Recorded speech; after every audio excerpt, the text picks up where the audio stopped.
윤석열 대통령 내외분의 히로시마 G7 정상회의 참석 그리고 G7 정상회의 전후 한국을 방문하는 주요 정상국들과의 외교 일정에 대한 브리핑을 시작하겠습니다. 먼저 주요 일정에 관해서 설명을 드린 후에 그 의의와 기대 성과에 대해서 말씀드리겠습니다. 먼저 일정입니다. 이번 주를 시작으로 윤석열 대통령은 한국을 방문할 예정인 캐나다, 독일, EU 정상들과의 회담, 그리고 일본 히로시마에서 개최되는 G7 정상회의 참석, 한미일 정상회의, 한국인 위령비 합동 참배 일정 등 매우 빡빡하고 숨가쁜 외교의 시간을 보내게 될 것입니다. 그 시작으로 저스틴 트루도 캐나다 총리가 5월 16일에서 18일간 한국을 공식 방문합니다. 이번 트루도 총리의 방문은 캐나다 총리로서는 9년 만의 방문이자 올해 한 캐나다 수교 60주년 계기에 이루어지는 것입니다. 윤 대통령과 트루도 총리는 5월 17일 오후에 정상회담, 공동 기자회견, 공식 만찬 등의 일정을 가질 예정입니다.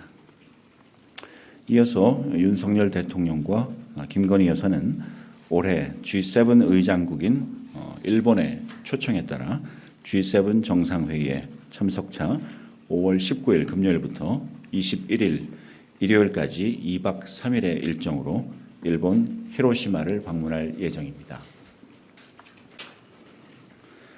윤 대통령의 G7 정상회의 참석은 우리 정상의 역대 네 번째 참석으로서 G7 회의는 G7 회원국만 참여하는 회의와 초청국 그리고 초청 국제기구까지 참여하는 확대 회의로 나뉘는데 윤 대통령은 다양한 글로벌 의제를 주제로 한 확대 회의에 참석해서 발언을 할 예정입니다. 확대 회의에서는 G7 초청국 정상, 초청 국제기구 대표들과 함께 식량, 보건, 기후, 에너지, 개발 등의 주제에 관해 논의하고 올해 의장국이 중점 주제로 제기한 법치에 기반한 국제질서 그리고 신흥 개도국에 대한 관여 정책에 대해서도 자유 토론이 이루어질 예정입니다. 한편 윤 대통령은 지난 5월 7일 한일 정상회담 공동 기자회견에서 발표한 대로 이번 G7 회의 참가 계기에 기시다 후미오 일본 총리와 함께 히로시마 평화공원 내에 위치한 한국인 원폭 희생자 위령비를 방문하여 참배할 예정입니다. 또한 윤 대통령은 조셉 바이든 미국 대통령 그리고 기시다 후미오 일본 총리와 한미일 정상회의를 개최할 예정입니다. 이외에 여타 G7 정상회의 주요 참석국들과의 별도 양자 회담도 추진 중입니다. 양자 정상회담 대상 국가와 회담 일정은 확정되는 대로 추가로 공지해 드리겠습니다. 이번 히로시마 방문에는 김석기 의원, 신지호 전 의원이 특별 수행원으로 동행하여 윤 대통령의 일정 수행을 지원할 예정입니다. G7 정상회의 일정을 마치고 돌아오자마자 독일 그리고 EU와의 정상 외교가 예정되어 있습니다. 우선 G7 정상회의 종료 직후인 5월 21일 한국을 방문하는 독일 숄츠 총리와 정상회담, 공동 기자회견, 업무 만찬을 가질 예정입니다. 다음 날인 5월 22일에는 샤를 미셸 EU 상임의장 그리고 우르술라 폰데어라이엔 EU 집행위원장과 정상회담, 공동 언론 발표 그리고 공식 만찬을 가질 예정입니다. 그러면 의의와 기대 성과에 대해서 말씀드리겠습니다. 이번 G7 참가는 대한민국으로서는 5번째로 초청받은 것이며 4번째로 참가하는 것입니다. 2008년 일본 G7 회의 때 기후변화 문제에서 중요한 역할을 담당한다고 해서 대한민국이 초청받아서 참석한 바가 있습니다. 2009년 이탈리아 G7 정상회의에서 에너지 기후변화 문제에 대해서 글로벌 리더 역할을 하는 대한민국 그리고 그 다음 해인 2010년 G20 정상회의를 개최하는 개최 국가로서 초청받아서 2009년 G7에 참석한 바가 있습니다. 2020년 미국 G7 회의에 초청받았으나 코로나19 당시 상황에서 회의 자체가 취소된 바가 있습니다. 그리고 2021년 영국 G7 정상회의에서 코로나19 상황에서 국제 보건 현안 해결에 기여할 수 있는 아시아 권역별 국가로서 초청받아 참석한 바가 있습니다. 이렇게 볼 때 G7 회원국이 아니면서 가장 빈번하게 초청받는 나라로는 호주가 이제까지 6차례, 그리고 대한민국과 인도가 이제까지 5차례 초청받은 바가 있다고 말씀드릴 수 있겠습니다. G7 정상회의 의장국은 의제를 정하고 이와 관련된 주요국을 초청해 오고 있는데 올해 의장국인 일본은 우리나라, 호주, 베트남, 인도, 브라질, 인도네시아, 코모로, 그리고 쿡제도 이렇게 8개 나라를 추가로 초청을 했습니다. 이 중에 코모로는 아프리칸 유니언 AU의 의장국으로서, 쿡제도는 PIF 태평양 도서국 포럼의 의장국으로서, 인도네시아는 올해 아세안 의장국으로서 초청받았습니다. 인도는 올해 G20 의장국으로서, 브라질은 내년도 G20 의장국으로서 초청받았습니다. 따라서 주요 지역국 기구나 국제 다자회의의 의장국이 아닌 국가로서 초청을 따로 받은 나라는 대한민국, 호주, 그리고 베트남 3나라가 되겠습니다. 의장국 일본이 강조하는 글로벌 사우스로의 아웃리치와 관련해서 G7과 보편적 가치를 공유하면서 소위 30, 50 클럽에 포함된 한국에 대한 역할 그리고 기대가 반영된 것이 아닌가 생각됩니다. 30, 50 클럽은 국민 1인당 소득이 3만 불 이상이면서 인구가 5천만 명 이상인 소수의 국가들을 의미합니다. 윤석열 대통령은 정부 출범 이후에 나토 정상회의에 우리 정상으로는 최초로 초청받아 참석한 바 있는데 올해 우리나라가 G7 초청국으로 선정된 것은 규범 기반 국제질서 수호 그리고 글로벌 도전 과제 대응을 위한 글로벌 파트너로서의 위상을 확인하는 계기가 될 것입니다.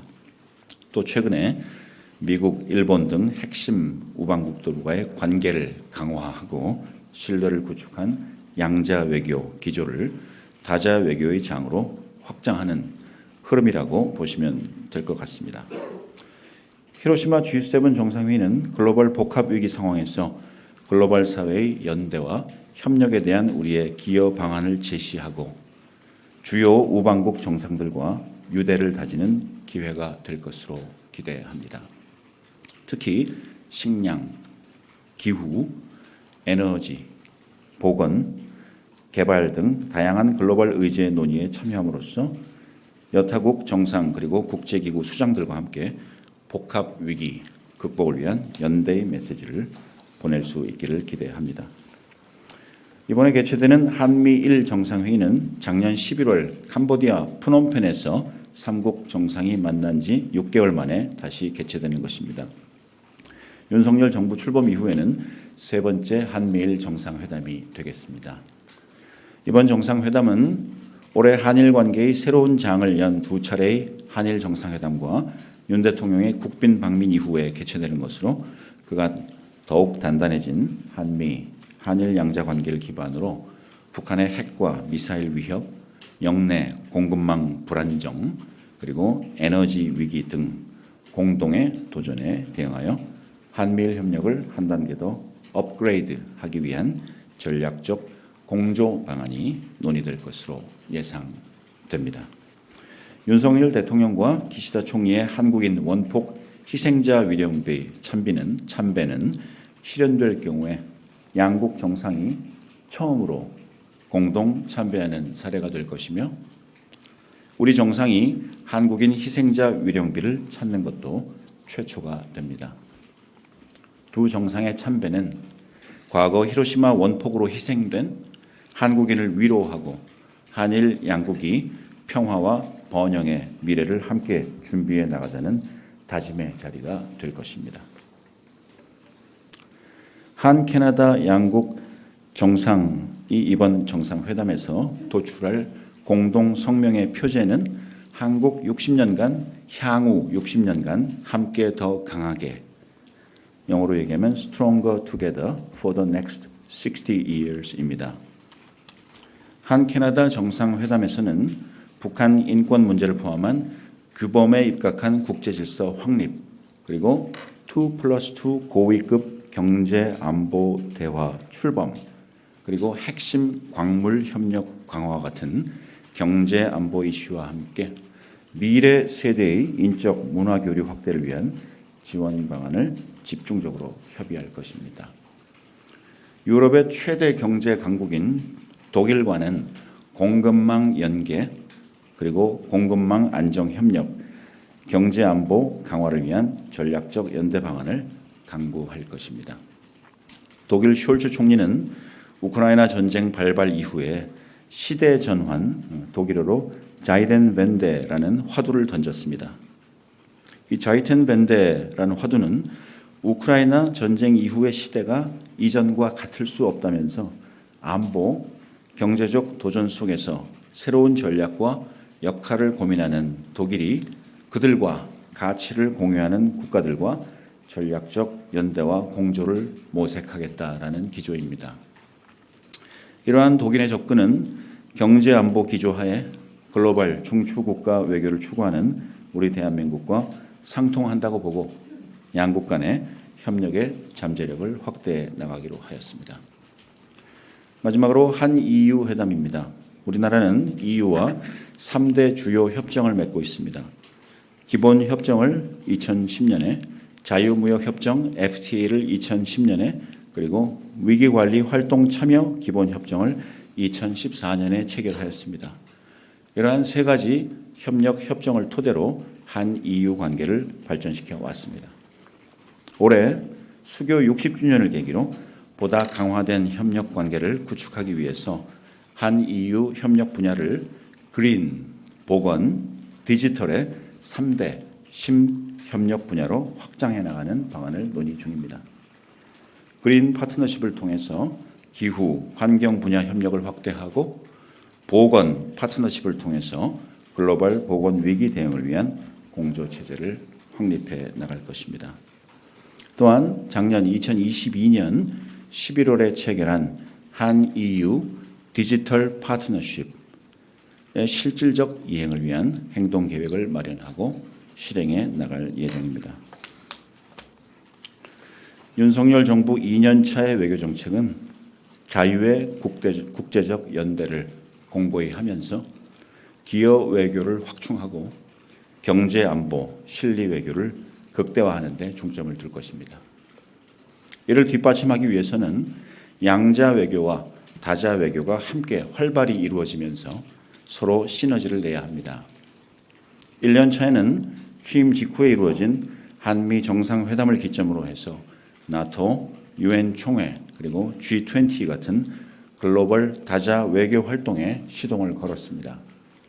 올해 2년 차에는 한미동맹 70주년을 기념하여 이루어진 미국 국빈 방문과 한일 셔틀 외교 재개를 발판으로 내주 히로시마 G7 등 글로벌 다자 외교 무대에서의 역할과 기여를 보다 구체화해 나갈 것입니다.